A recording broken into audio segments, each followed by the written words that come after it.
You're listening to Radio Free Satan. Enjoy the show. I would like, if I may, to take you on a strange journey.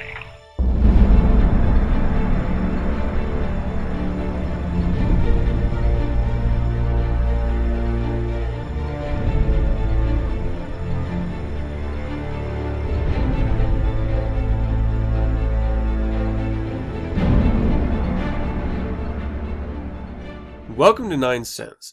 9sense is a satanic perspective of our modern world, and I'm your host, Adam Campbell. It's great to have you. It is December 30th.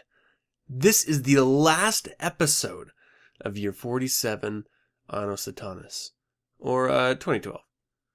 Last one. This is it.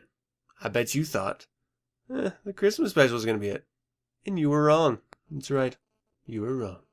But I do have some great content for this last episode. Oh, I'm so excited. You should be too. This is what you sound like when you're excited. Like you're trying to poo. Hey. You know, I'm gonna blame that little rhyme on Dr. Seuss, because I just read to my kid. Alright, so what do I have for you today? I do have a great show for you this week. Today I'm gonna talk in the Devil's Advocate about ranting totally off, about Ravings from Tartarus. And this is actually an essay Anton LaVey wrote in the Devil's Notebook. Really good stuff. In Infernal Informant, Exercise and the Ever Smarter Human Brain. I added a G to that. What the fuck? And why 2012 was the year space exploration made a comeback. And in the Creature Feature, I'm going to give you my review of the series Homeland. My wife and I have been really tearing this series up and obsessively enjoying it. So I'm going to talk to you a little bit about it. I'll try not to rant and rave too long. But there are some, news tidbits that I want to talk about. First and foremost, I now for this podcast I got for the holiday, I got a shock mount. So that should help absorb some of the weird thumping sounds that you may have noticed. And I have a noise screen, like a screen in front of the mic itself. So that should be taking care of a lot of the hard P's and T's and stuff like that. Really making just the sound of the podcast a little bit better. And you know what? Just like last year, this coming new year is going to have a completely brand new intro music and everything. Each segment is going to be brand new, and I have recorded all of those with this new setup. I think you're going to enjoy it. I had a lot of fun making them, and I really think the production value has gone up. You shouldn't hear any clicks or, movements such as that. All right. So along with that sort of new technology that I've been picking up to try to, just continually increase the production quality of the show, we do have a new website look and feel. Okay, so the logo is the same. That may go through some iterations in the future, maybe next year. But I've changed the backgrounds and the general fonts and added some connections on the actual website. So if you go to 9senspodcast.com, you're going to notice that on the episodes tab, you have the episodes separated by year now. So it's a lot easier to find the year of the episode and all of the show notes for each of the episodes in that year. And also, I have added a little play icon that indicates if you click on the title of the show, and all of my shows are titled by date. So if you click on the title of a show, for example, last week's was the 23rd, then it will actually open up a new window connecting you directly to that podcast. Now, there's a number of reasons why I've been not wanting to do this in the past. I actually started doing this when I first started the podcast of connecting all the episodes, and then I really just went all soup Nazi on your asses and forced you to go through the RSS feed.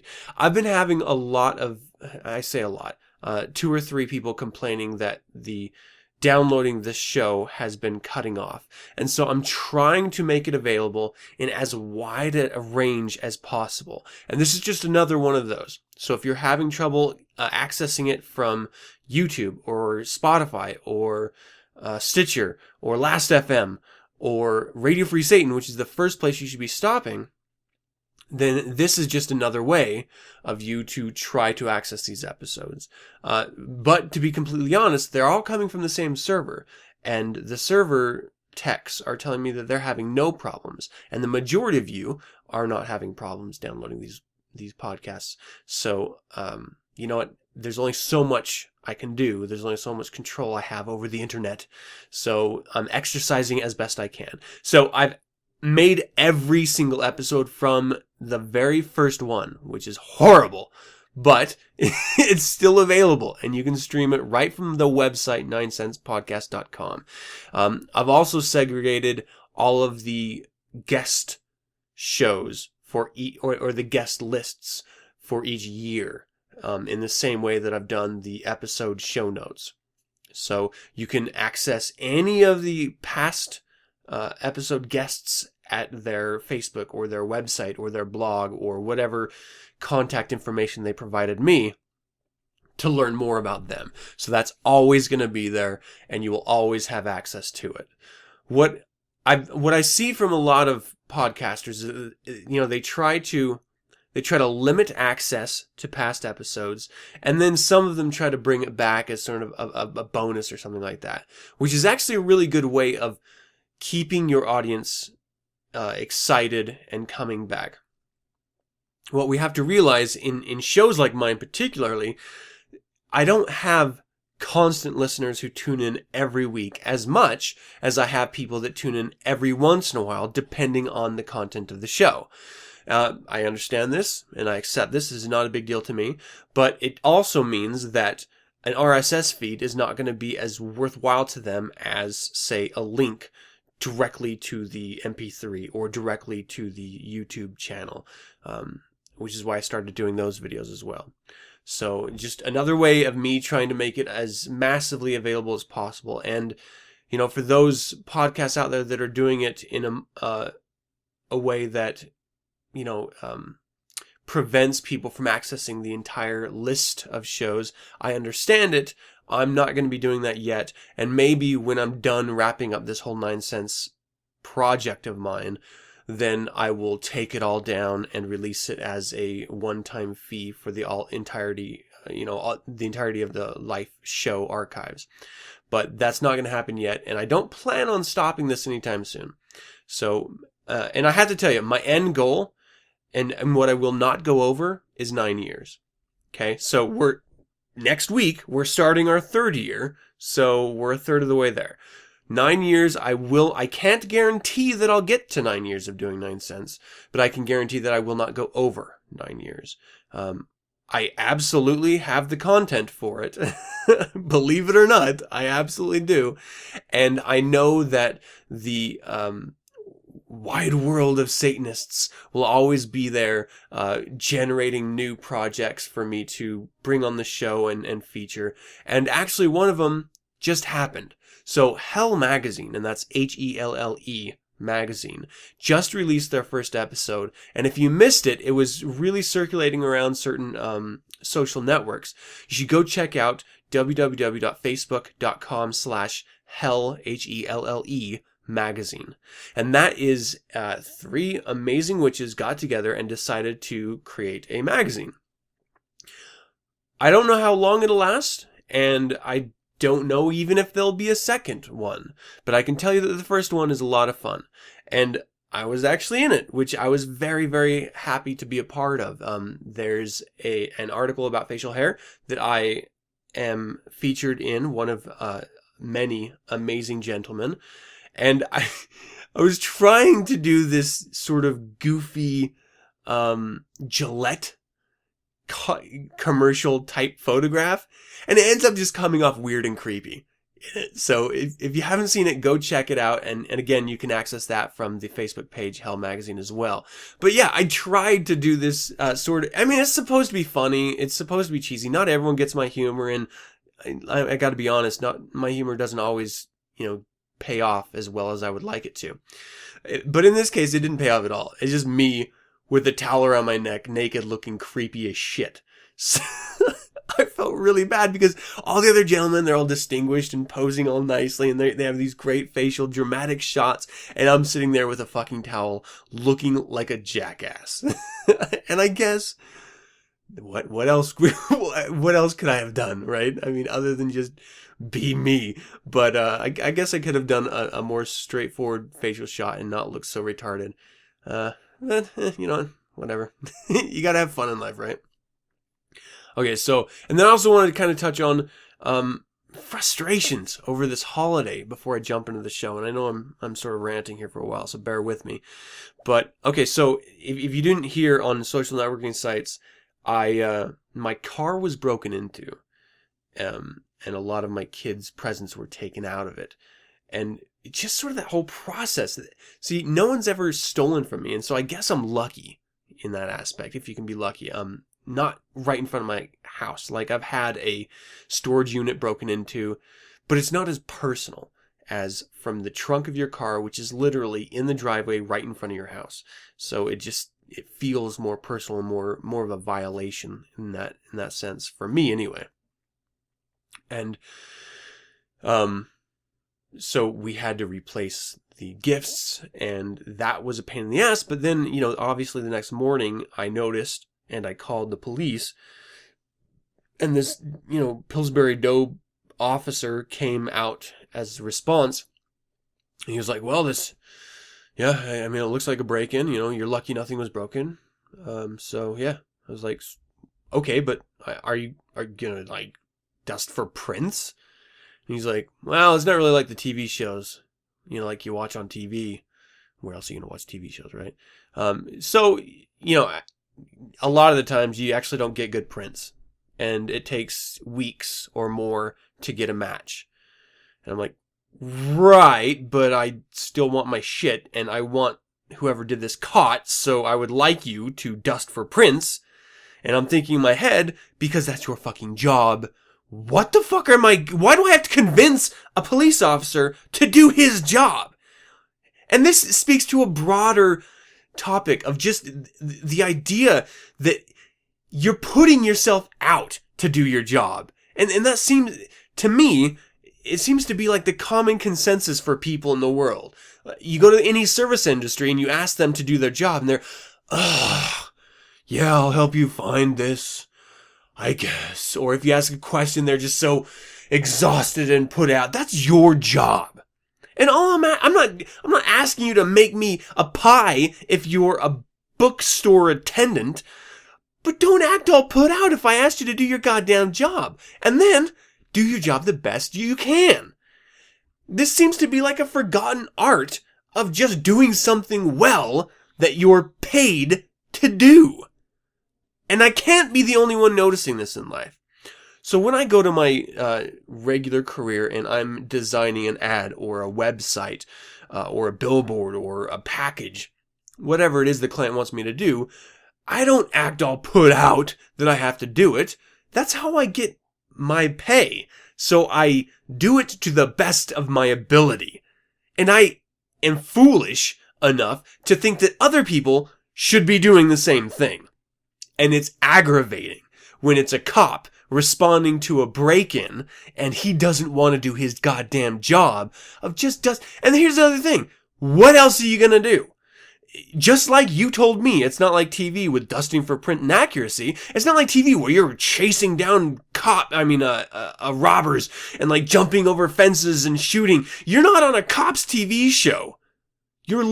Honestly, you're Mid-Salt Lake, so probably you're just harassing kids that aren't in school right now. Like, that's the extent of your job. Or on the occasion, you pull someone over for going 5 miles an hour over the speed limit. Oh gosh, I don't want to put you out for asking you to do your fucking job and stealing something that I hold dear. Like, I don't know, my kids' gifts for the holidays, shock that I would expect you to do your job. And here's the worst part, is that the entire time that I'm trying to convince him to do his damn job, and, I don't know, maybe make an effort to apprehend the suspect, whomever it is, that committed the crime, I'm a tax-paying, upstanding, law-abiding member of this society.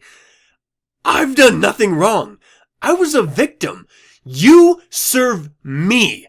I literally, out of my taxes, pay your salary. So why should I have to convince you to do... That's like my boss coming to me and convincing me to make an ad for the client. You don't have to do that. You're supposed to want to do that because you chose that job. So do it. What the hell? So after literally like 7 to 10 minutes of me arguing with this officer, Pillsbury Doe Cop, to do his job and take fingerprints, he claims that it's too cold outside for him to do it right now, so he has to go inside of his car, turn on the heat, and rub his hands together so that they're warm enough so that he can actually dust for prints. Meanwhile, I'm getting later and later for work, and for dropping off my kids to daycare, and for seeing them off to school, and for completing my daily routine, enjoying my life. This guy is preventing me. And so what happens is he apparently is too stupid to know how to even dust for prints, though honestly, on the scale of cop jobs, that should be like top 10 things that you should know how to do. He calls backup in to have him help him dust for prints. So after going through the car and him telling me why each of these surfaces will not have a fingerprint and why he shouldn't have to dust for prints on them, I end up convincing him of one place, the trunk, which has prints visible by his flashlight. And so he finally gets off his ass with the help of his buddy and dusts for prints, and I never see them again. Yeah. I don't expect them to find every thief out there. But I expect them to try, because that's what they're paid to do. That's what I am paying them to do.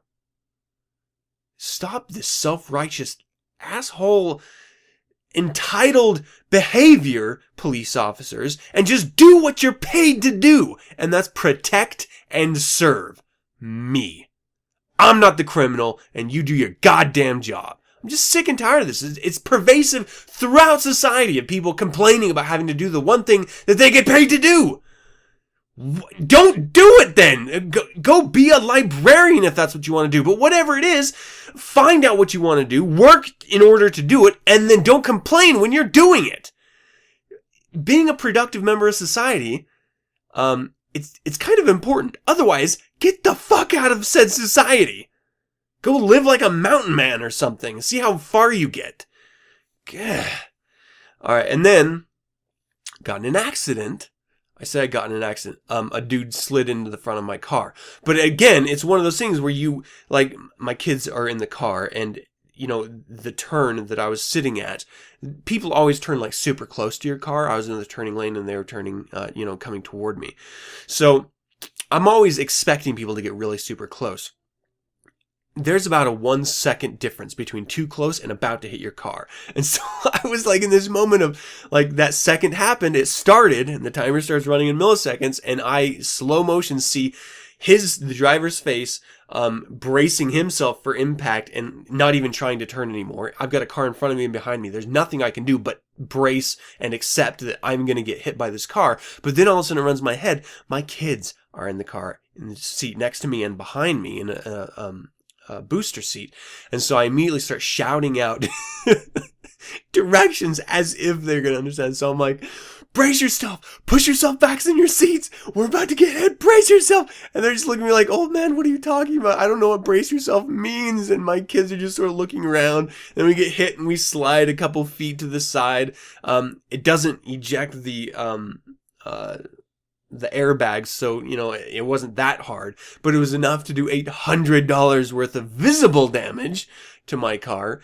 And I call up my insurance after this whole thing transpires, and we call the police and they do a report and we get each other's information and stuff like that. So I call my insurance and I'm like, look, this guy hit me. Like, literally, I was parked and he hit me, so there's no possible way I'm at fault. And they're like, oh, well, all you have to do is pay your deductible and we'll fix your car.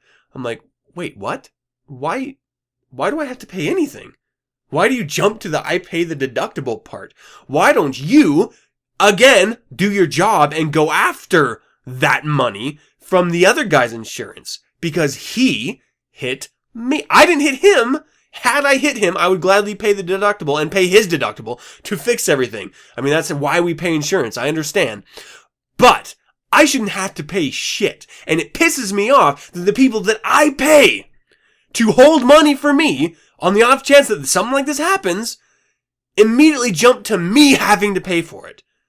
Why don't you just say, hey, I'll cover your deductible because you've been an amazing driver for X amount of years that you've been with us? How about you jump to, oh, well, let's go after this guy for him to pay your deductible so that you don't have to pay for it. And then he'll pay for the rental car so that, you know, the time that it's going to take for us to fix this, which was estimated like almost 5 days on just surface damage to be fixed, that we have him or his insurance pay for it. That's what he's paying his insurance to do. But no, instead it's, oh, well, you're going to have to argue with their insurance company to get that reimbursed. Or we're going to have to see if they'll accept liability. There's no accepting needed. You have a police report and you have both of our statements. Point blank, no one's trying to lie to anyone else. He admits to running into me. I say he ran into me. Because he ran into me, you pay for it and go after him for the said deductible. I'm sick and tired of having to convince people to do their goddamn jobs. And it's frustrating because my time is worth money to me. My time is valuable. If not in actual dollars and cents, then in time with those that I've chosen to love and be with, i.e. my family. I would rather be spending time with them than arguing with you over the phone over who's at fault. And just look at the police report and all answers or all questions will be answered. I'm sick and tired of being guilty until proven innocent for every little fucking thing and then having to convince people to the jobs that you're paying them to do every single goddamn day. Whew. Alright.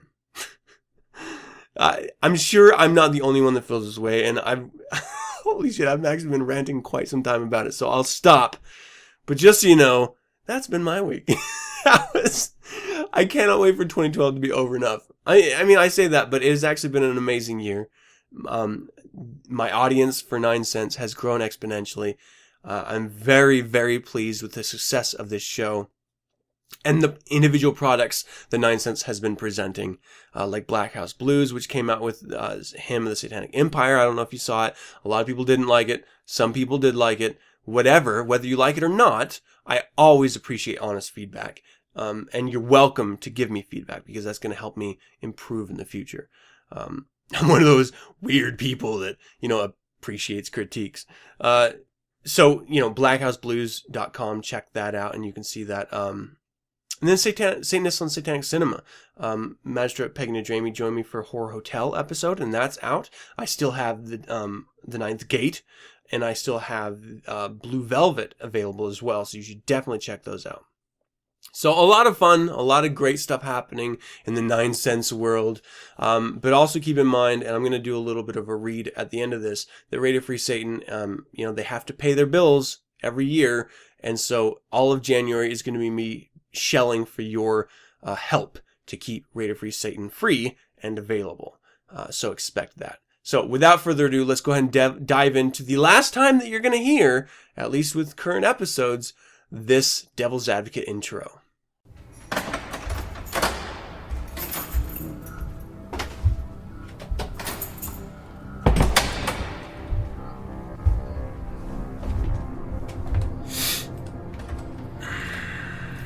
You say why? I say why bother? How you done? Great. Let's cut the bullshit and get real. Why this purity you feel about evil? For Christ's sake, why? They don't lie to me. I guess, Father.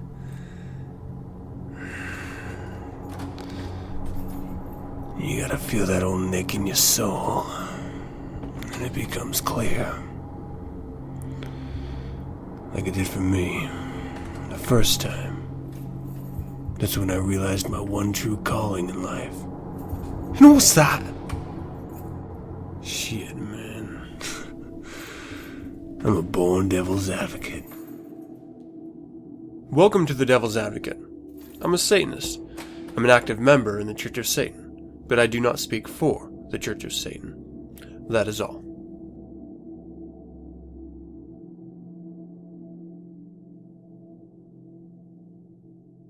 Ravings from Tartarus. Now, this is actually an essay in the Devil's Notebook by Anton Zamlove. I'm going to give you the again, like I've always done in every goddamn episode that I do these. I'm going to give you the first paragraph, and then I'll just sort of talk about the subject matter it addresses. Probably the most oft-asked question I receive from practitioners of satanic magic is, why doesn't my ritual seem to have any effect? My answer to this question is invariably because it matters so much to you. Once a ritual has been properly performed, it should not matter much whether or not you see results, for you have supposedly attained, through surrogate means, your original intent. Having gotten it out of your system should free you from further concern. This can be likened to an ambivalent feeling towards sex immediately following an exhausting and rewarding sexual experience. This exact reference was brought up in the first Greater Magic episode I had, where Reverend Bill actually spoke to this. And in the context we were speaking, it was for a curse ritual and wanting to follow up on the results of the curse ritual that you in theory would have performed. But it speaks to a broader topic about satanic magic and the point of satanic magic. You will often hear me in these episodes talking about how I think magic can create change in the world that would not normally come about on its own terms. And I do believe that. But you need to understand that the foundation of satanic magic, as Dr. LeVay has defined it, is about you going into the decompression chamber and unleashing your energy toward whatever end, and that being it.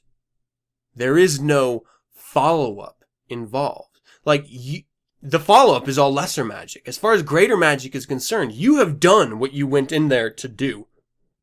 And you shouldn't care if an office worker that you tried to destroy is still working at the office. That shouldn't matter. You unleashed the fury in that moment. And in that moment, you destroyed them.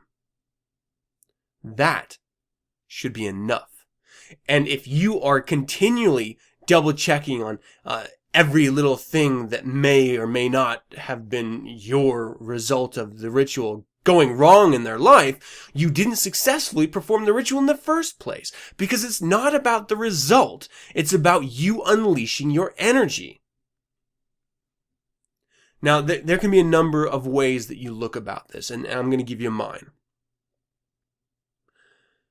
Whatever results happen from a greater magic ritual experience, the important part is that you got it out of your system and that you follow up, if you need to, with lesser magic.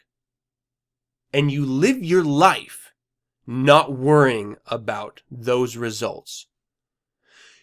We have to remember, Satanism is practical application of philosophy and theory in real life. We don't stress and worry and consume ourselves with what magic can or can't be or means or doesn't mean or how it works or why it works or if it works or when it should work or when it shouldn't. None of that matters as a practicing satanic magician. What matters is that you can focus your will when you must and you move on with your life. If you are going to be consumed with every little thing that happens in your life and just dwell on it, then you're not actually living your life. And that is the point of Satanism. Living your life. Effecting the world around you. And you're not doing that if you're focusing on results. You have to make results. Magic is not there to do it for you. And that's why the view of satanic magic is so vastly different than any of those ridiculous occult magical systems or New Age bullshit. In that, you can look at it like it's not even magic at all. It's just you focusing your mind in one scene, I'll call it, one moment, extinguishing whatever you need to get out of your body that's holding you back from progressing as you want to progress in life, or attaining what you want to obtain. And then as soon as those final bells are rung, and as soon as you say those beautiful words, "So it is done," It must be done. And you must be able to move on. And this essay is actually speaking directly to that throughout the whole thing. It's definitely worth a read. And really, The Devil's Notebook is kind of a must-have, in my opinion, for any Satanist. I mean, you've always heard me say, and many, many other Satanists say, Satanism is study.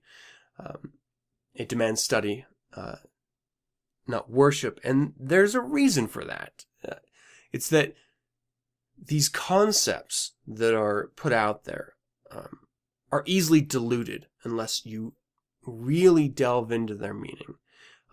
If you have not wrapped your mind around a lot of different perspectives within Satanism, then the chance of you fully grasping the message is slim to none.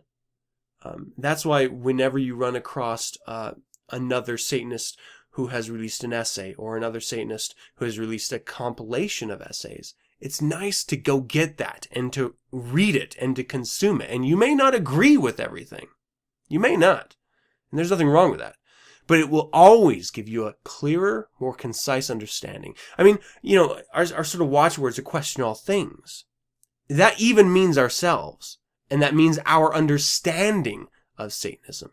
Question it. Don't just blindly jump into it. And that follows suit with greater magic, and that, in my opinion, is exactly what Anton LaVey was speaking to in this essay. Check it out. You won't regret it. The Devil's Notebook. Pick it up.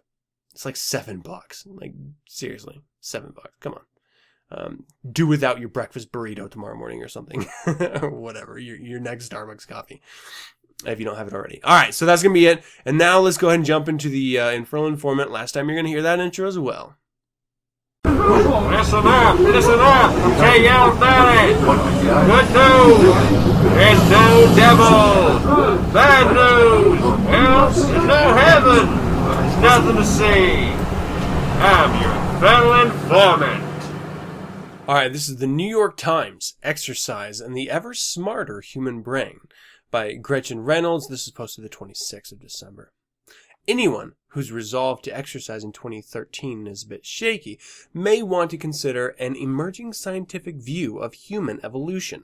It suggests that we are clever today in part because 1 million years ago we could outrun and outwalk most other mammals over long distances. Our brains were shaped and sharpened by movement, the idea goes, and we continue to require regular physical activity in order for our brains to function optimally. The role of physical endurance as shaping humankind has intrigued anthropologists and gripped the popular imagination for some time. In 2004, the evolutionary biologist Daniel E. Lieberman of Harvard and Dennis M. Bramble of the University of Utah published a seminal article in the journal Nature entitled Endurance Running and the Evolution of Homo, in which they posited that our bipedal ancestors survived by becoming endurance athletes, able to bring down swifter prey through sheer doggedness, jogging and plodding along behind them until the animals dropped. Endurance produced meals which provided energy for mating, which meant the adept early joggers passed along their genes. In this way, natural selection drove early humans to become even more athletic, Dr. Lieberman and other scientists have written. Their bodies developing longer legs, shorter toes, less hair, and complicated inner ear mechanisms to maintain balance and stability during upright ambulation. Movement shaped the human body. But simultaneously, in a development that until recently many scientists viewed as unrelated, humans were becoming smarter. Their brains were increasing rapidly in size. Today, humans have a brain that is about 3 times larger than would be expected, anthropologists say, given our species' body size in comparison with those of other mammals. To explain those outsized brains, evolutionary scientists have pointed to such occurrences as meat eating, and perhaps most determinatively, our early ancestors' need for social interaction. Early humans had to plan and execute hunting as groups, which required complicated thinking patterns and, it's been thought, rewarded the social and brain with evolutionary success. According to that hypothesis, the evolution of the brain was driven by the need to think. But now some scientists are suggesting that physical activity also played a critical role in making our brains larger. To reach that conclusion, anthropologists began looking at existing data about brain size and endurance capacity in a variety of mammals, including dogs, guinea pigs, foxes, mice, wolves, rats, civet cats, antelopes, mongooses, goats, sheep, and elands. They found a notable pattern. Species like dogs and rats have a high innate endurance capacity, which presumably have evolved over millennia, also large brain volumes relative to their body size.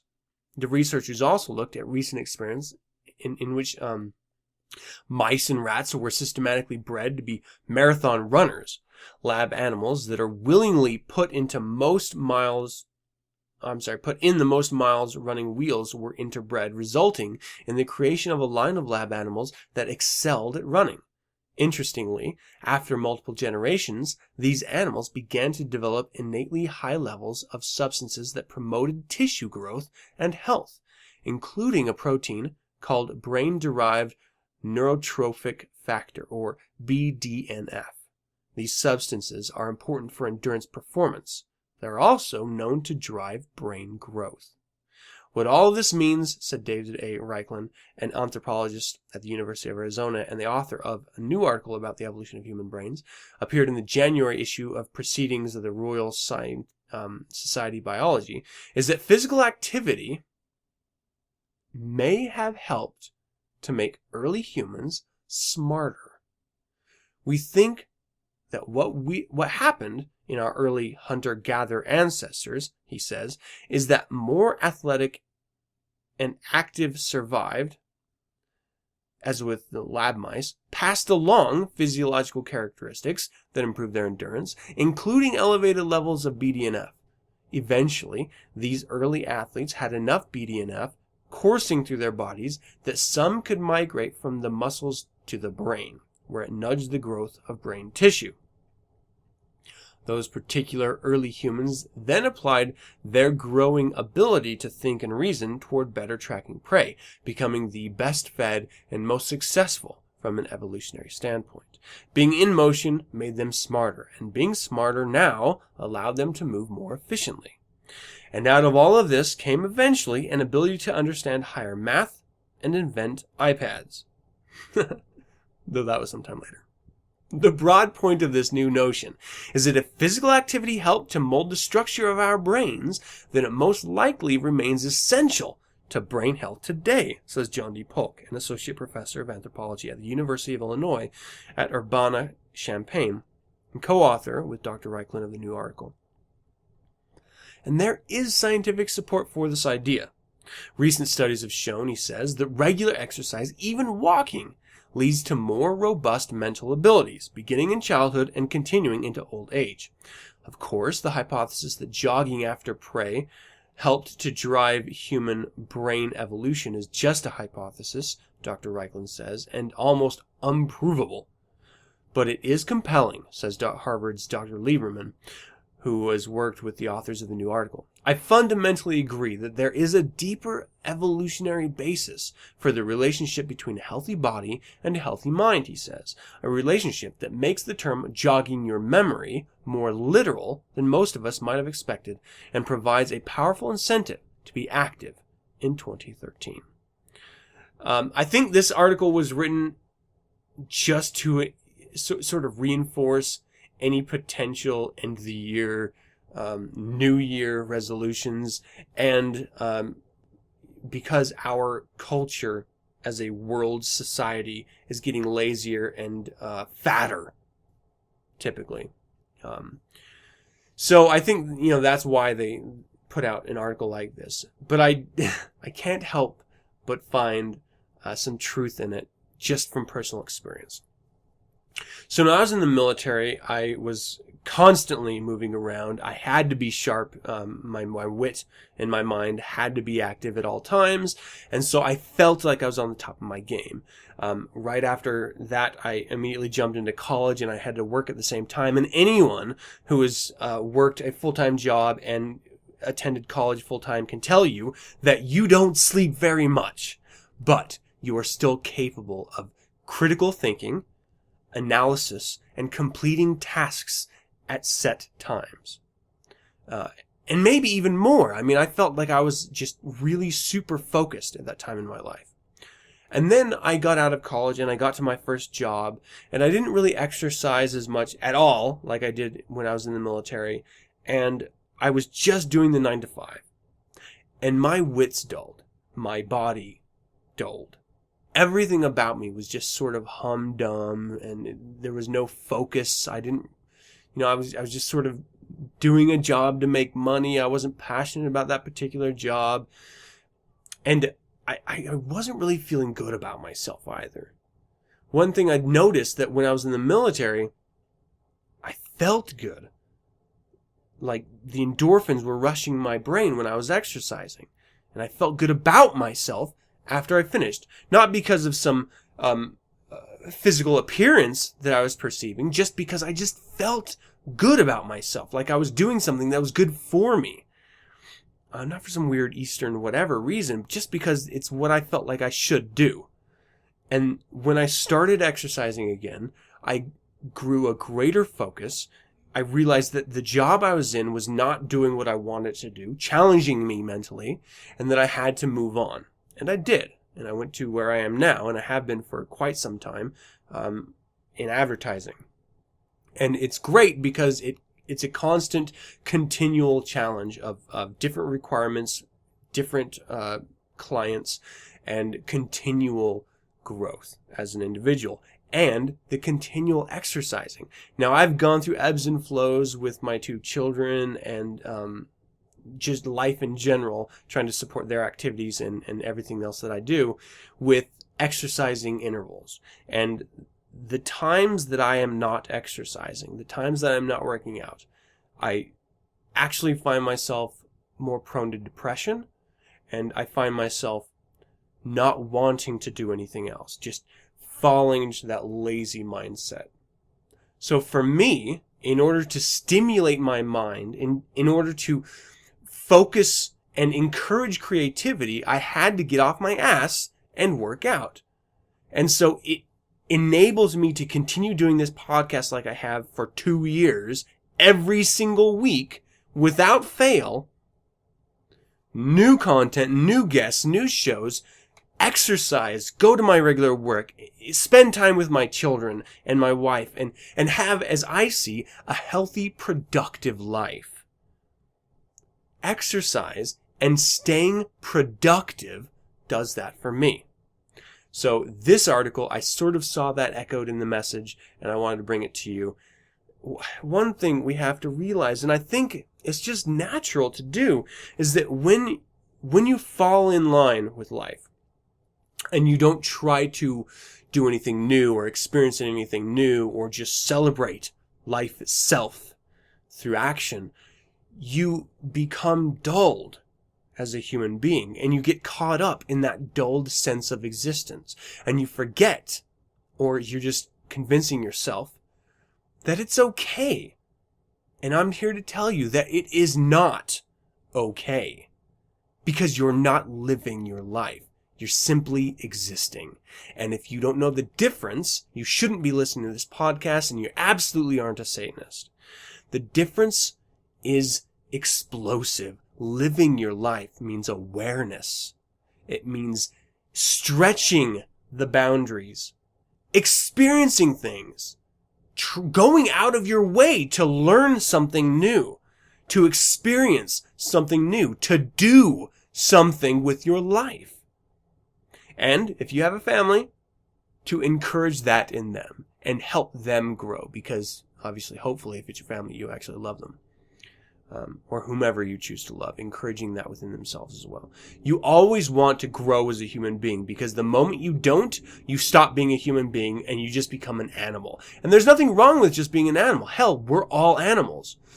But we live in a society. We have grown as an animal, and we have become, yes, more destructive in some cases, but we can also be greater.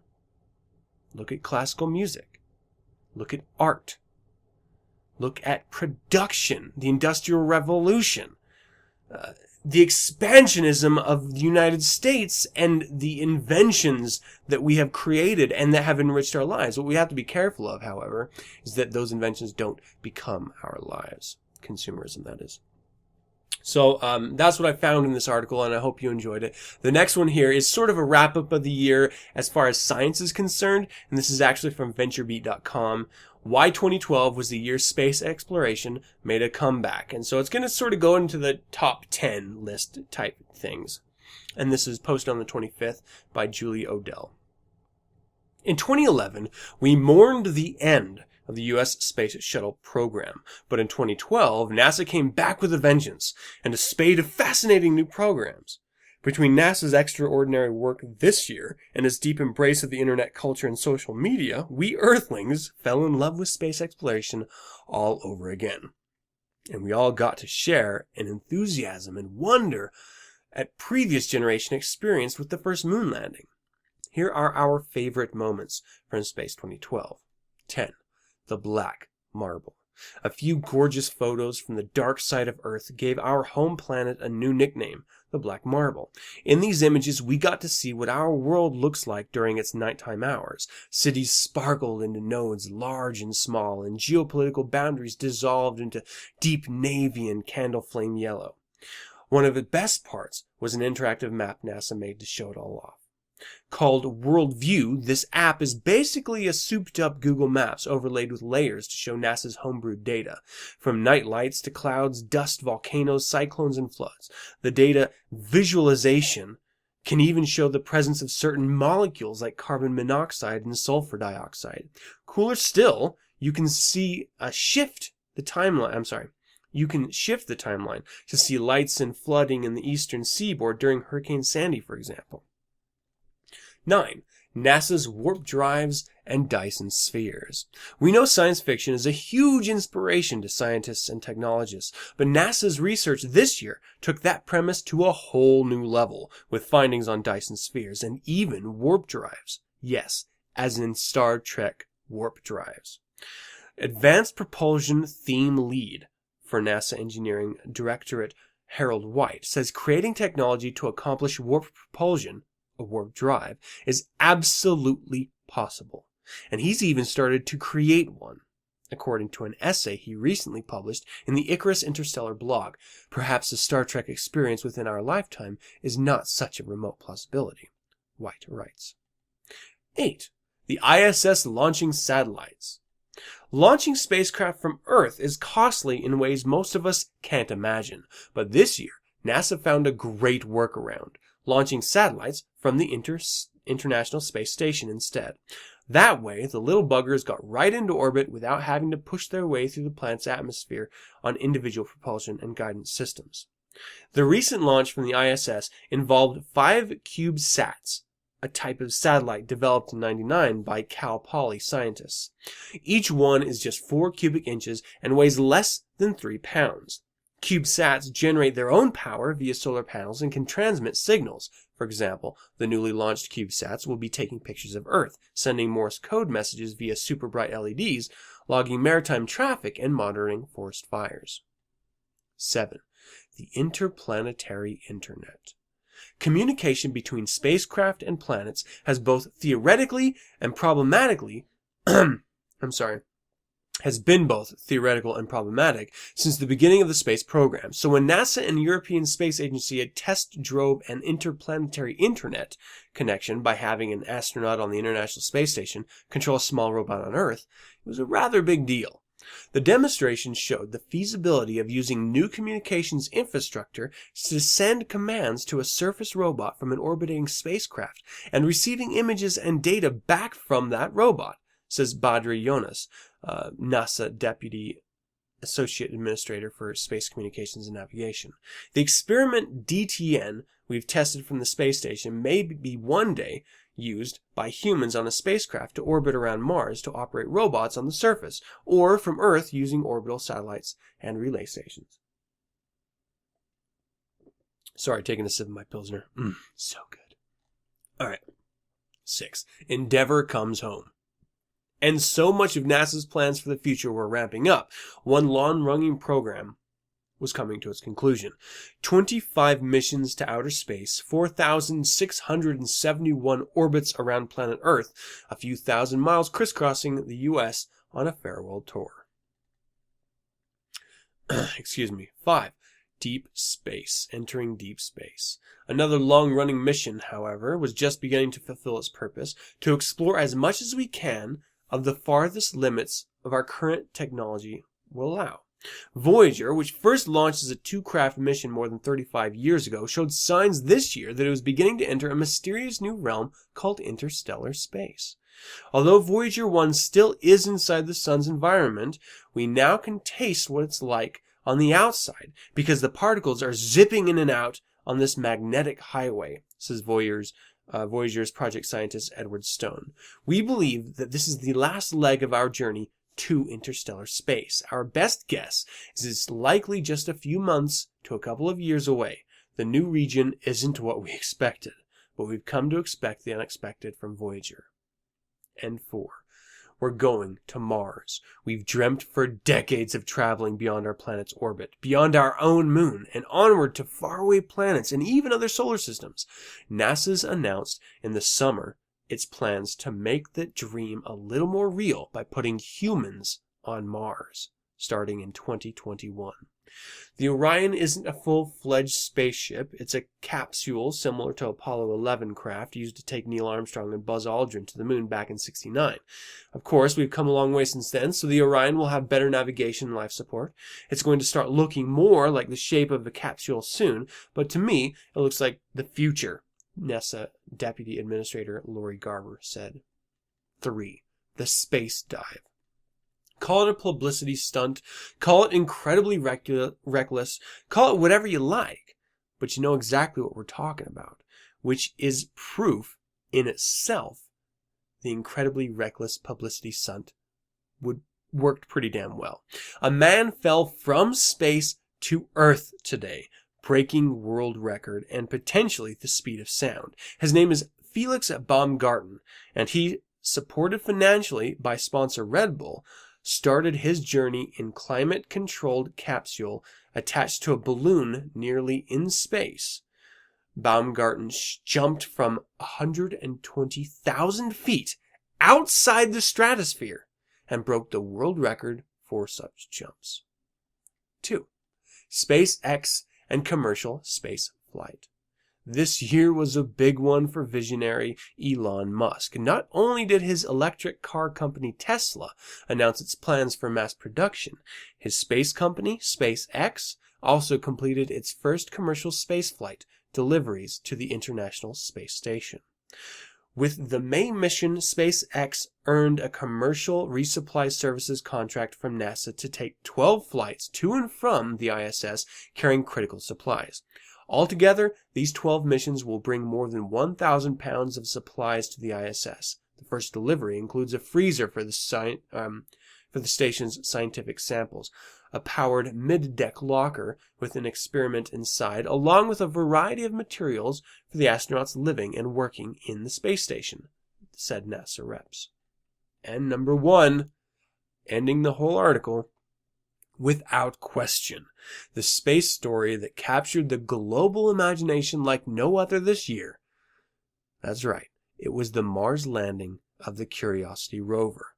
We who watched were given an inside view of the goings-on at NASA that night, from the internet-favored Bobak Ferdowski to the first grainy images the rover's cameras began to beam back to Earth that same night.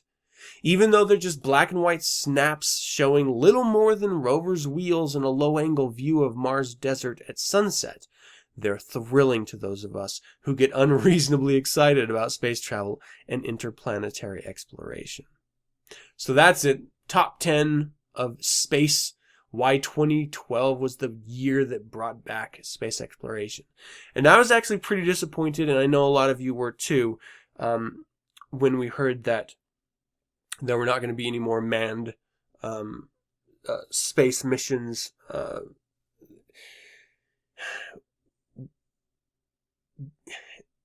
Space in and of itself, the concept, has enriched imagination and given human beings purpose, drive. It has enriched science and our own identity of who and what we are as human beings. I cannot stress the importance I put on space exploration and understanding. Not only does NASA and really anyone who is, all the commercial companies that are dealing with spaceflight, contributing to a greater human understanding through science, but through adventure. Like, this is part of what makes human beings. Not knowing what's on the other side of that hill and finding out. Damned the consequences, damned the price we have to pay to do it. But to find out. This is how we killed God. This is how medical science has enriched our lives, extended our lives. We don't understand things. We discover, we question, we examine, we learn, and we create fixes for problems. Space is just sort of that next step. And I know we still have a whole lot of exploring to do on our own Earth, within our own minds, within our own bodies, but just getting out there into the great cosmos. I mean, it really excites me. And just sort of as a side note, Neil deGrasse Tyson is producing with Seth MacFarlane, actually, for a Fox revival of Carl Sagan's show, The Cosmos, as well. So I think that's still maybe a year, maybe 2 years away. But, it's one of those things it's coming. And so there's going to be this resurgence. I'm calling it right now. There's going to be this huge resurgence of interest in space and science and math and technology. And I cannot be behind it anymore. I just think it's fantastic. And I'm hoping that you guys are excited about this stuff as well, because this is really what's going to be this next couple of years, real true stories. I mean, politics are always going to be ever present, so I'll always be covering that. But whenever I get an opportunity to sort of give you a story like this, I sort of get really geeky and excited because I love it. I'm a huge Star Wars retard. I'm a nut job for Star Wars. And so I get excited with anything space related, because, that's sort of what, the Star Wars fantasy movies did for me, is give me an interest in science and space and, what could possibly be out there. Not necessarily, that fantasy of Star Wars, but even microbial life or insectoid life or just anything. The absence of life, I think, would be a fascinating find. So, really placing us in the universe, as it were. So anyway, that's going to do it for the Infernal Informant. I've been ranting for a long time, and actually at the very end, so I do really want to give you this little review of Homeland. It's probably not going to be very long, but I'm going to talk about it and sort of give you my experiences with military, maybe, depending on how we get into it. So again, last time you're going to hear it, Infernal Informant 2012 47 on Satanis is next. Oh God! No. Just me. Did you know that after the heart stops beating, the brain can function for well over 7 minutes? We got 6 more minutes to play. Why are you screaming when I haven't even cut you yet? Welcome to Creature Feature. Alright, so I started watching Homeland very recently, actually. And it was only because all of our other shows that we watch have taken their hiatuses for the season. And we decided, well, we've heard about this show and how wonderful it is. We saw it's nominated for a bunch of awards. And we thought, what, might as well jump in and see what happened. The problem is we don't do this to many shows, okay? We don't just say, hey, let's see what this is about without really knowing anything about it. And there's a reason for that, because we get drawn into shows. Like, we will just go crazy and just sort of serial watch episode after episode, and forsake sleep for the sake of a good story. We love it. And that's kind of what Homeland did for us. It drew us in. And there are parts, to a very small degree, I have to stress, a very small degree, that I understood the motivations of one of the main characters. So let me give you a bit of a synopsis. This is actually on Showtime. It's coming back for its third season in 2012. It has been re-upped for a third season, so I'm very excited to see what happens there. And let me say outright, if you know nothing about this show, I'm going to be giving spoilers. So I suggest that you do not listen to this if you do not know already about this series. I will spoil this for you. I cannot say this enough. This show is great because you don't know the answers and that you discover piece by piece what happens. I'm going to ruin that right now if you do not know already. So, spoiler alert. I cannot be stressful enough here. If you haven't seen Homeland, do not listen to the rest of this episode. You will not miss anything. It's just about this show. After you've caught up with the series, come back and you can listen to my review. With that being said, let me ruin it for you because I doubt you turned it off. You're probably in a commute where you just don't care, and you're going to find out. All right, so about the series. Again, like I said, Showtime, Sunday nights. Hero or traitor, missing in action in Afghanistan for 8 years and subjected to unthinkable torture at the hands of Al-Qaeda, Marine Sergeant Nicholas Brody, Damian Lewis, is finally coming home. CIA officer Carrie Matheson, Emmy winner Claire Danes, believes he has been turned and has become part of a plot to be carried out on American soil. But the volatile Carrie has some demons of her own. Nothing is as it seems in Homeland, an edge-of-your-seat thriller that also stars Emmy winner Mandy Patinkin. I can't even say that word right. Okay, so this is actually a really fantastic show. Okay, so like I just said, the premise is that Brody he was a POW for 8 years. No one really knew about it. His family thought he was dead and moved on with their life for 8 years. And then he was rescued by a Black Ops intelligence assault. Now, what you don't know from that synopsis is that Carrie, Claire Danes' character, is actually in the Middle East and has an Al-Qaeda informant telling her that there is an American that has turned sides to Al-Qaeda. He was a POW, and that he's working for Al-Qaeda. So, that's where Carrie's character, the CIA intelligence analyst, comes into play. And then, the only POW that's ever shown to have existed, Brody, Damian Lewis's character, is suddenly rescued. And so she immediately thinks of him. So the entire synopsis of the series is her trying to find out if he is the actual terrorist, you as an audience member trying to figure out if he's the actual terrorist, and you finding out the motivations behind his potential turn or his seemingly turn. The way they reveal information about Brody's history throughout the episodes is brilliant because obviously it keeps you on the edge of your seat. You're constantly questioning. About midway through the first season, you know for a fact that yes, at one point, and spoiler alert, don't listen anymore if you haven't seen this series yet.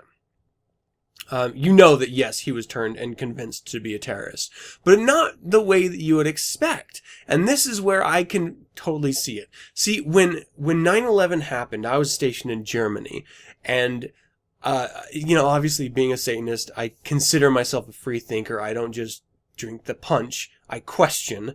And when we invaded Iraq, I didn't understand it. When we passed the Patriot Act, I vehemently didn't understand it, and I started screaming to my commanding officers, this is not constitutional, this is against the law, and we are defending the right for our government to invade the privacy of its citizens for a manufactured threat. And I was freaking out. No one listened to me. Everyone thought I was just some retard just screaming at the sky. And in essence, that's what it was, because no one listens and no one cares about their individual freedoms. And the fact that we literally gave away our rights and protections as a society for the fear of a terrorist act happening a second time. And what we fail to realize is that the rest of the world deals with this shit on a regular basis, and we're sort of caught in this little bubble. We think we're too special to be affected by other people's craziness. We're in America. We're more popular than everyone else, and we're more powerful than everyone else, and we're more special, because that's what our culture tells us. But it's all a lie. We are not more popular. We're hated. We are not more special. We're just incubated. We're kept in this little bubble. We need to break out of this bubble. Stop kicking ourselves in the balls. Stop wrapping restraints around our own wrists. And for what? Fear? That is no way to exist. Here's what should happen in the case of tragedy. You learn the lesson, if there's one to learn, and you start appreciating life for what it is.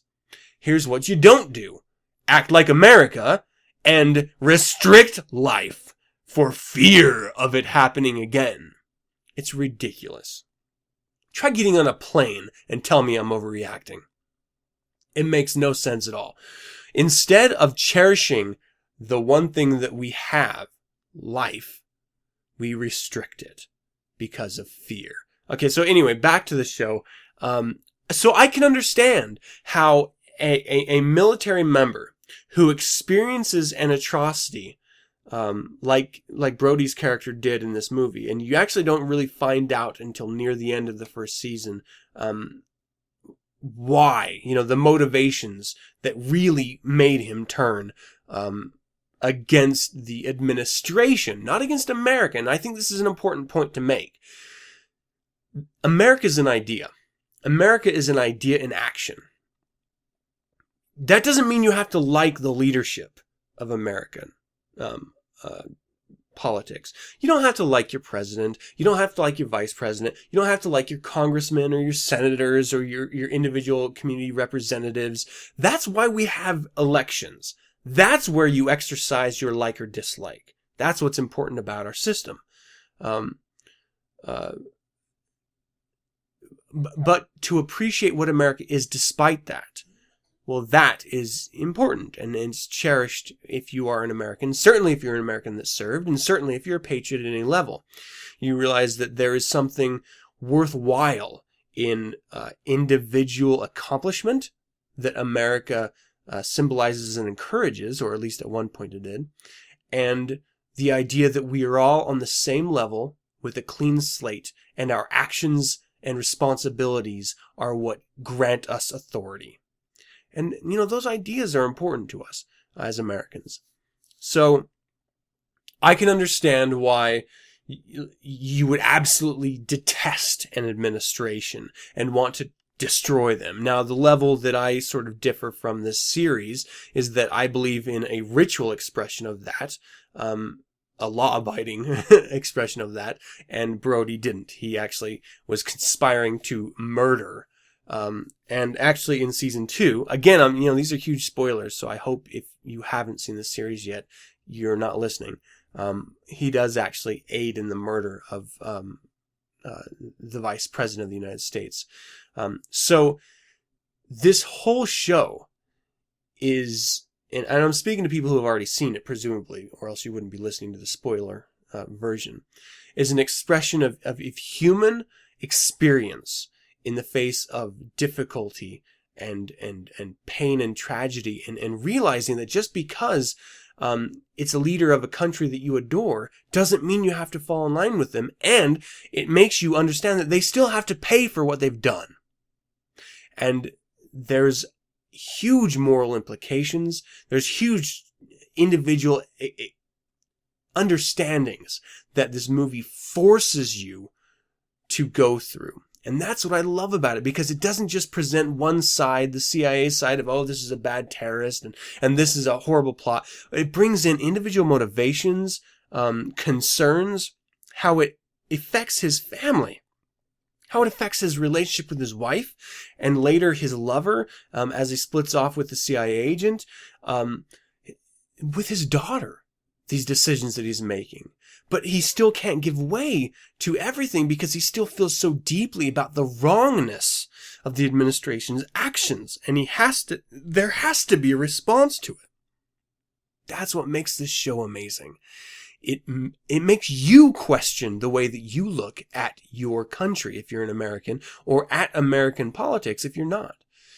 You're forced to look at the motivations of other countries and realize that there's a reason. And I've actually gone at length with this type of a discussion in my 4th of July episode for the past 2 years. So if you haven't heard that, go back and listen to those. Because I am a patriot, but I'm a patriot with my eyes open. I love my country, but I'm not ignorant as to the atrocities that's committed. I celebrate the fact that we're the great Satan because I believe in taking charge of one's destiny. And that's a manufactured term, not a, book of life term here. But it forces you to look at America through Islamists' eyes, through Middle Eastern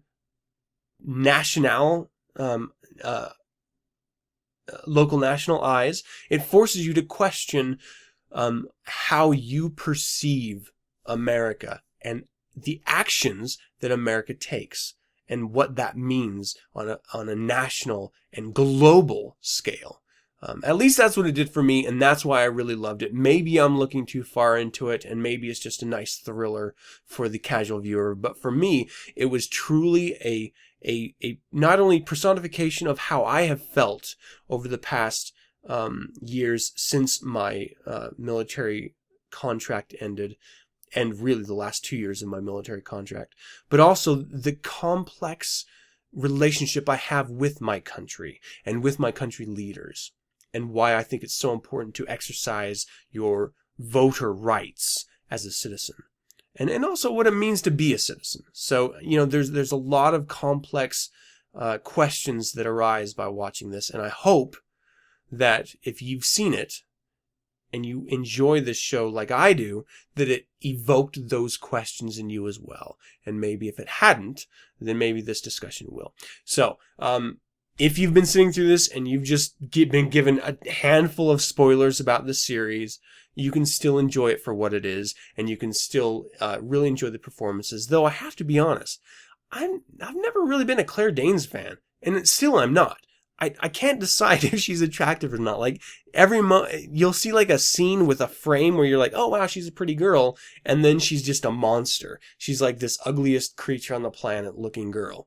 I can't really wrap my head around it. Plus, it's got the prostitute from Firefly in here, if you're a science fiction retard like me, and you like Firefly, the series that was only one for one series, unfortunately. Yeah, she's in it, and she was also in the remake of V. Although I did hear a Jay and Silent Bob podcast episode where Jay actually met her and she was a total douchebag to him. So, take it for what it's worth. But, as she's a beautiful woman, and you actually do get to see, her bare breasts, which they're quite amazing. I'm a boob guy, though. I'm actually also an ass and thigh guy, so, and a waist guy and a hip guy. Fuck, I'm a woman guy. What can I say? I love it all. And you get to enjoy it with her. So, that's another reason to see it. Anyway, great thriller, great series. It's amazing, and I cannot wait for it to come back in 2013. And that's going to do it for the Infernal Informant. And that's actually going to do it for another year. Another year of 9sense has come and gone. I hope you enjoyed it. And I would love to hear from you. Visit the website 9sensepodcast.com and send your correspondence to info@9sensepodcast.com. Let me know of any suggestions, critiques, corrections, or general comments you might have. The holidays are over, but you can still help support the show in a number of exciting ways. First of all, RadioFreeSatan.com has a lot of bills to pay, and since you enjoy the content they offer for free, how about you drop a 5-spot on them for the amazing entertainment they offer? You can also help keep supporting the 9sense podcast by checking out Asp Apparel's official 9sense clothing and accessories found at aspapparel.com, or my children's book, How Crow Got a Scareback, found at crow.adampcampbell.com. Even my new project, 9sense Presents Satanists on Satanic Cinema, found at satanists-on-sataniccinema.com. Spread the word about 9sense and help support the show. You can visit the Satanet, Facebook, Google+, Twitter, or MySpace page for 9sense and get updated on weekly topics. Listen to the show at RadioFreeSatan.com or download the show Monday nights via my RSS feed found at 9sensepodcast.com.